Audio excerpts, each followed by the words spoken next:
Bienvenidos al último tema del curso. Hemos cubierto varios aspectos fundamentales de la programación. También hemos visto estructuras más básicas y fundamentales de Python. Incluso hemos visto algunos usos más avanzados de este lenguaje. Para ser expertos en programación y Python, todavía nos falta aprender bastante. Pero el material de este curso ha servido como una buena base para poder seguir profundizando en nuestro conocimiento del tema. Para cerrar el curso, quiero mostrarles un programa relativamente complejo. De hecho, no es un programa cualquiera, es uno de los proyectos finales del curso de programación 1, de hace unos ciclos atrás. ¿Por qué quiero mostrarles esto? Porque quiero que vean el tipo de programas que ustedes mismos podrán realizar en unos meses cuando estén cursando su primer curso universitario de programación. El programa en cuestión es una adaptación de un popular juego de mesa llamado Adivina quién. Si no han escuchado de este juego, es bastante simple. Se juega entre dos jugadores. Cada uno tiene su propio tablero, en el que el otro jugador no puede ver. El tablero consiste en una serie de personajes con ciertas características físicas que los diferencian de los demás. Cada jugador elige un personaje para que este sea su personaje misterio. La idea del juego es que se toman turnos entre los jugadores para tratar de adivinar el personaje del otro. Para poder acercarse al personaje misterio se le pueden hacer preguntas simples al contrincante, como que tiene pelo largo, usa sombrero, es rubio, etc. Lo que queremos hacer en este programa es emular el juego de mesa de nuestra computadora. Claro que como este es un proyecto de primer curso de programación, no se espera que una réplica perfecta. Se espera utilizar lo aprendido en el curso para tratar de asemejarse de manera básica para poder jugar el juego. Aunque no sea una aproximación perfecta, de hecho, hay ciertas ideas complejas que se tienen que manejar para implementarla correctamente. Vamos a ver cómo funciona una implementación modelo, qué tipo de funcionalidad tiene y luego vamos a explicar un poco el código. Claro que habrán muchos detalles que no van a entender, pero la idea es que traten de seguir la explicación y espero que con lo que hemos cubierto en este curso puedan tener una mayor apreciación de cómo se desarrolló este programa. Probemos correr el programa.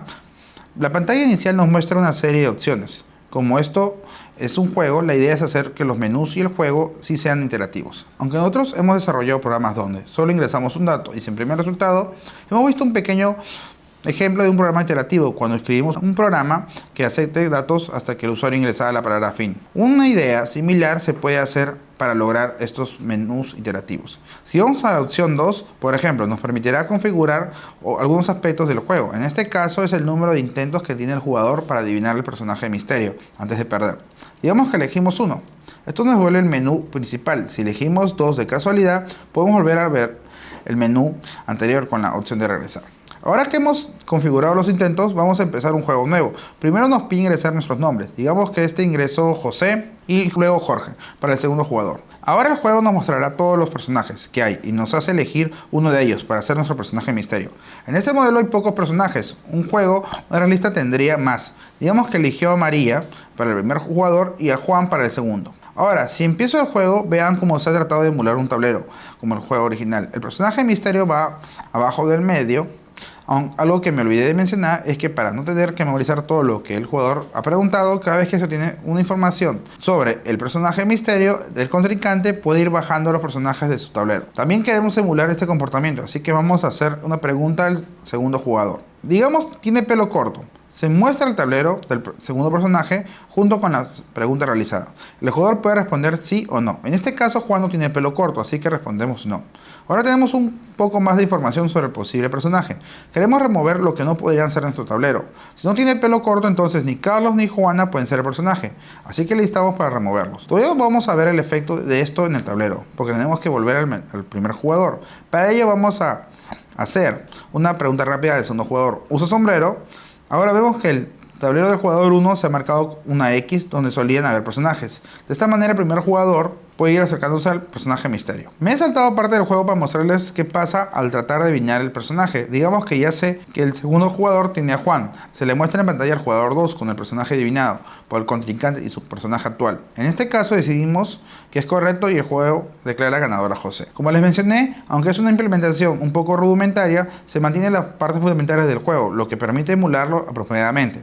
Ahora vamos a hablar un poco del código. Podemos ver que el código consiste en una serie de archivos .py. También hay otro archivo que no es relevante en la programación en sí. Cada uno de esos archivos actúa como un módulo, es decir, define cierta funcionalidad que podemos usar en nuestros archivos. Por ejemplo, en main importamos menús y cadenas. También importamos gsum, que es un módulo ya que existe en Python.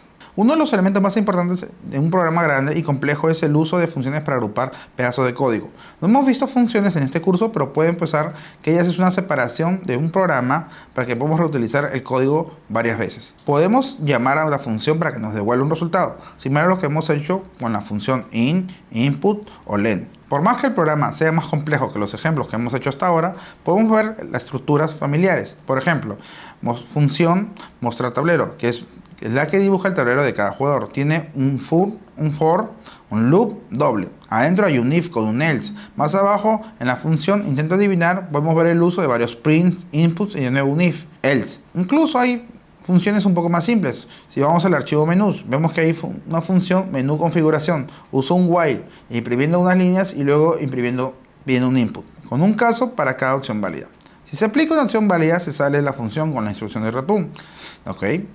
Que también acaba el while. Esto sería parecido al break que utilizamos, pero solo se puede usar dentro de una función. Si no, se sigue corriendo el while hasta que el usuario ingrese un dato válido. En configurar intentos vemos una estructura similar y el if usa unos cuantos OR para determinar el valor válido, como hemos hecho en nuestros ejercicios anteriormente. Por supuesto que también hay cosas que hemos visto en el curso. Volviendo al main, podemos ver que los personajes se definen como una lista, pero no una lista cualquiera. De hecho, es una lista hecha de más listas. La razón de esto es porque así se pueden expresar tableros y otras estructuras más fácilmente. En la función remover personajes hay un for triple con un if adentro. Cuando empezamos a anidar los fors de esta manera, la complejidad del algoritmo sube bastante, porque tenemos que empezar a pensar en mayores dimensiones. La idea de mostrarles todo esto no es asustarlos, más bien es mostrarles que incluso con este pequeño curso hemos podido ver una gran cantidad de material necesario para implementar un programa un poco más avanzado como este. Si nos podemos analizar la forma de lo que hemos separado este programa, desde las instrucciones que usamos, a las funciones que hemos creado para aglomerar mejor el código, a los archivos que ponemos cada una de estas, el elemento clave que tenemos que considerar es la estructura lógica del programa. Un programa complejo y bien diseñado no consiste de una serie de líneas de código al azar o hechas de manera que codificamos la solución más rápida para la situación. Un buen programa está formado por bloques de complejidad incremental.